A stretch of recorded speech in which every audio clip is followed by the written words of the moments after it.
field and working with guys again? It's good. Yeah, especially good when you're working with such quality people.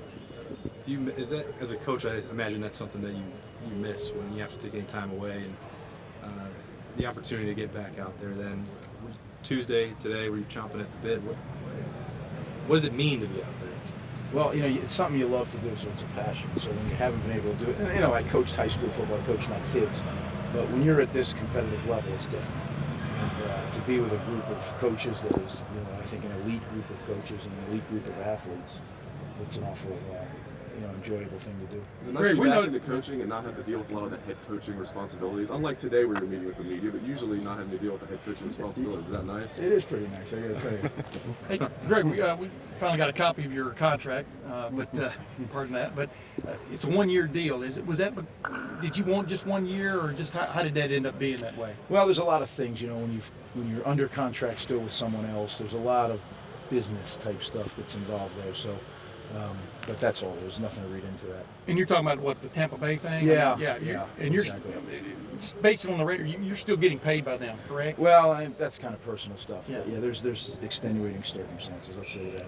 What have you seen since you've come to Ohio State as a different type of college program than what you've seen before? It's an elite program, and when I say that, I mean that in every way.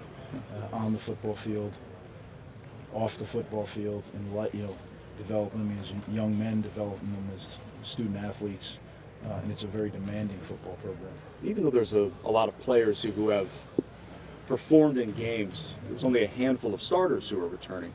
Is that in a way a benefit to you in that you're not working with a group that have been around here, played 3 years under a different system? It's a group that basically you get in some ways fresh and can develop immediately. Is that in any way beneficial to you and your work? You know what? In the secondary, it might be in that if we're going to introduce some new things, that if a guy's been doing the same thing for 3-4 years, he might be like, oh, why do we got to change now? Why are we changing this little thing? Whereas guys that haven't had a lot of experience, they're just ready. They're fighting for a job and they're wanting to please and do anything they can. So maybe there is, but I'll tell you, it's nice to have experience, as you know. Experience.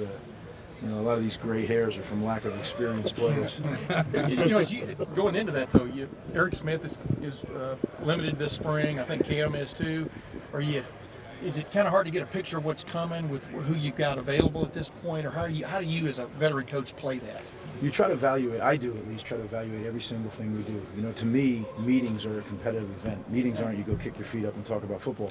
I want to see them compete in meetings. Who answers me first? Who answers me clearest, loudest, most assured, every walkthrough. So everybody's getting different levels of work, because you're right, there's some guys coming off injuries, but I evaluate everything. I evaluate our walkthroughs, I evaluate our meetings, I evaluate our practice, and that all will go into the formula when you make a decision, because as you know, 2 guys will start back there, and we'll put the best 2 out there. Has anybody just, maybe not ranking them, but has there been one guy that's really impressed you in that regard? 2 days. 2 days, too soon. But meeting-wise and stuff like that, yeah. I think it's a very impressive group as a whole, and I love the thing that they compete. And I could say that about this whole program.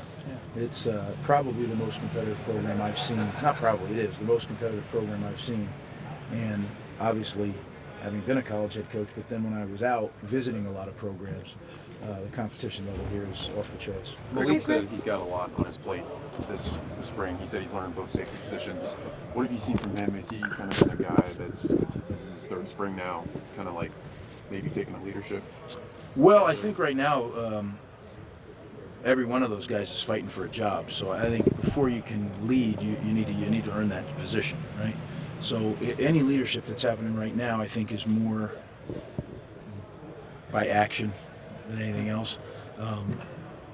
But I think what we're doing with all the safeties is they're learning both, because at the end of the day, you don't want to pigeonhole yourself and say, well, really our 3rd best guy can't play that position because he doesn't know the details of it. So we have time right now, and what we try to do is really teach them both. And then as we get closer to the end of spring and then into preseason camp, we'll narrow it down year for year strong, and away we go. Greg, in your NFL experience, what was the value? I'm just thinking tomorrow with Pro Day here. What was the value of Pro Day to you? How much stock did you, as a head coach, when you worked with the GM and the scouts, how much value is there in a Pro Day versus what you've seen on this game tape from a player?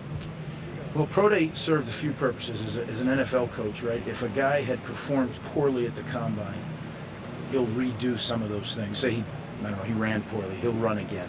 You can get another time on him. To be around him, I always like to be around the guys privately, where you can talk football and see what they're, so you do it. You have a 15-minute meeting at the combine. Well, what are you going to learn there? That isn't. You bring them in on a visit, but you can only bring, I think the number used to be 30. I don't know what it is now. 30 guys into your facility. Well, that's where you really learn about them. But that's 30 out of how many?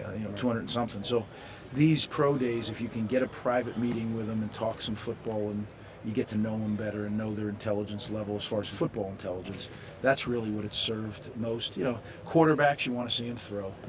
So it'll be a big day for the quarterbacks throwing and those kind of things. But subconsciously, you take into account he's running on his home field as opposed to running on the neutral track at Indianapolis. I mean, from a time situation, or Yeah, I don't think it's a neutral track about Indianapolis or home track. What it is when you go to the combine, they purposely make it very stressful. Yeah. So you're up at 5 in the morning. You're going for, if you have any medical issue, doctors are yanking on it, pulling on it. Then they're sending you for MRIs downtown. Then you're bussing back or in a van back. You've got to be somewhere all the time. Just the stress of it all. I mean, that has an effect on your performance. But elite athletes are able to block that all out and go perform. And that's what I always look for at the combine. Can a guy block all that stuff out and go perform at a high level? Because if he can, he's got some mental toughness about him.